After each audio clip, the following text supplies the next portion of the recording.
Mga kabayan, pupunuin ko na to kay titip ko na to ngayong araw. Maglagay din ako ng bigas mga kabayan. Ito ilagay natin tong mga dilata. Pagsisiksik ko to para magkasya lahat. Kay ang daming grocery natin. Swerte yung mabibigyan nito. Ito yung mga nakuha ko. Ayan, lalagay na natin dito sa ating balikbayan box. Pati ito, yung mga nakuha ko to kahapon. Ito ng isang araw. Lalagay ko na rin to dito. Malaking bagay na to. Ayan, may paminta pang ilalagay. Dito sa ating balikbayan box. Ayan, punuin natin ng punuin. 4 na balikbayan box. Puro 5 kilo to mga kabayan.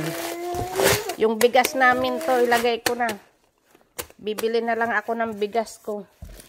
Kailangan natin ng bigas sa Pilipinas, ang mahal. Dito hindi pa masyadong ramdam ang mahal ng bigas. Swerte yung mabibigyan itong jasmine rice.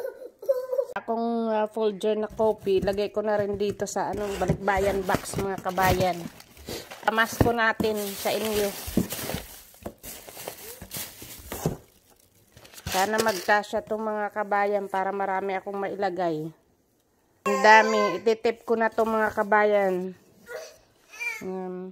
Merry Christmas. Ito.